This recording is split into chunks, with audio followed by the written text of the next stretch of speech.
అంటే మా దగ్గర పాలు వాడుతున్నారు కదా మేము ఇచ్చే పాలు, అంటే మీరు ఎలా ఫీల్ అవుతున్నారు, ఎలా ఉన్నాయి? ఓకే, మేము ఇంతకుముందు వేరే డిఫరెంట్ పాల ప్యాకెట్లు వాడాము, బయట వాళ్ళ దగ్గర కూడా వాడాము. వాళ్ళు 80 ఉన్నాయి, 90 ఉన్నాయి, కానీ అంత పాలు క్వాలిటీ లేవు, ఎక్కువ వాటర్ వస్తున్నాయి. సో పెరుగు కూడా మంచిగా లేదు, పిల్లలు కూడా తాగేటోళ్ళు కాదు. మీది రీసెంట్గా వాడడం స్టార్ట్ చేసాం, పిల్లల పాల క్వాలిటీ కూడా బాగుంది, పిల్లలు కూడా తాగుతున్నారు. పెరుగు కూడా మంచి గడ్డ పెరుగులాగా అవుతుంది, మన ఊర్లలో ఉండే గడ్డ పెరుగులాగా అవుతుంది. సో మీరు ఇదే క్వాలిటీ కంటిన్యూ చేయండి, మీకు చాలా రిఫరెన్స్ వస్తాయి. కంపల్సరీ చేస్తాం. అంటే మీరు 100 రూపీస్ అని ఏమన్నా ఫీల్ అవుతున్నారా?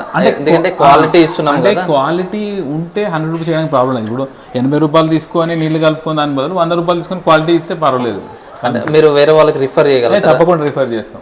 కాకపోతే ఏదైనా మరి మీరు అదే క్వాలిటీ మెయింటైన్ చేయాలని, ఎందుకంటే తినాలు పెరిగితే మళ్ళీ క్వాలిటీ తగ్గుతుంది ఏం కాకుండా అదే క్వాలిటీ. అందుకే మేము 80 రూపీస్ కాకుండా 100 రూపీస్ పెట్టి క్వాలిటీ అలా సేమ్ క్వాలిటీ అదే మెయింటైన్ చేస్తాం. మీరు క్వాలిటీ మెయింటైన్ చేయండి, ఆటోమేటిక్గా నేనే కాదు నా తరపున చాలా మంది